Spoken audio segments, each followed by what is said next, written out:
So, welcome to On the Bias, because I think like this. This is number 101. I'm going to talk about elegance and bringing it back to real estate, and more specifically to the transaction, not in the luxury sense. And elegance here is defined as simple, graceful, executing with precision, right?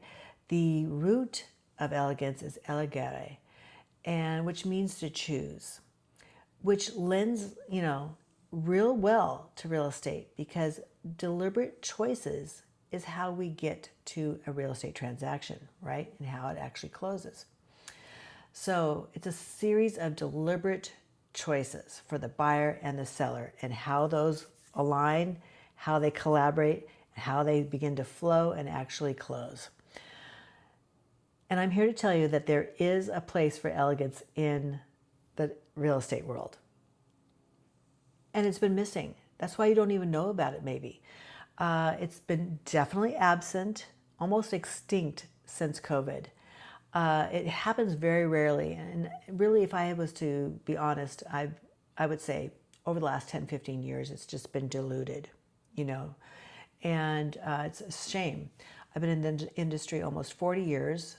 I'm an expert on the real estate experience, and I'm here to tell you that we're going to bring it back. And this is for everyone involved, every party to the real estate transaction, the buyer, the seller, the buyer's broker, the seller's broker, the firm, everyone involved. Let's bring it back. And this is how you can do it. So it begins at the early stage of the journey. That's called acclimation. So for the buyer, for example, that's taking time before you actually begin viewing properties. You just acclimate and you just watch on your phone or your iPad. You just acclimate to the market. You watch what is coming on and entering in the market. What's moving right away? What's having price reductions? And then when properties go pending or sell, what are sellers conceding to? Are they doing price reductions? Are they doing improvements? That's acclimation. And really understanding the local jurisdiction, where they're going to buy, what kind of restrictions they should be prepared for. What is typical on a disclosure for the type of properties that they're viewing? That's the due diligence that they can be doing. That's part of their acclimation, right? So they can create a strategy when they do find the right property to reach mutual acceptance. For sellers, it's a little different. Acclimation is more about the mindset, really understanding and grasping their location, their condition, and so then the price can align to reach and attract the willing and able buyer, right? That's the most important. We need the buyer who's willing and able to perform and actually close on the transaction so the seller can receive their funds. And then once you reach mutual acceptance, right, we have a contract, right? It's an instrument of instructions. That's one thing that's been missing is people forget. It's not just a legal document, but it actually instructs both the buyer, the seller, the buyer's broker, the seller's broker of how to execute, and then escrow or attorney comes in and closes the final instructions, right? But we need to honor that. That's, again, a very important part. What happens sometimes when we reach mutual acceptance is both the buyer's broker and the seller's broker, mostly the seller's broker, but their job is to try to get all those contingencies removed, right? Remove the legal excuses for a buyer to back out. But no. Your seller agreed to the instrument of instructions on the contract. They are bound to that. The buyer has no obligation to condense the timelines that the seller already agreed to.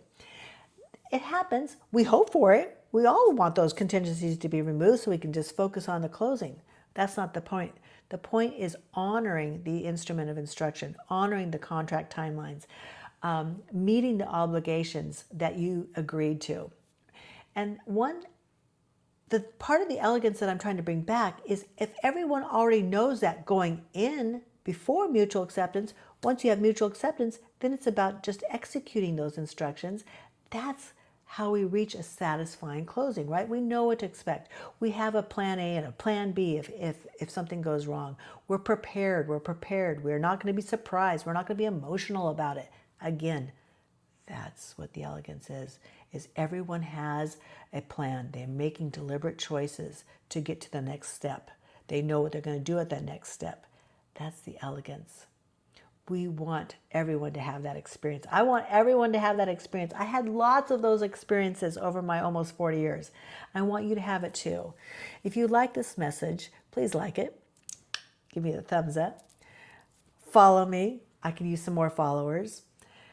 But more importantly, share this message. Let's multiply this. I want everyone that's even thinking about buying or selling real estate or that's in the real estate industry to kind of see this little different angle on real estate. And maybe order my book. All right. Thanks again. I'll see you next week with something new on the bias.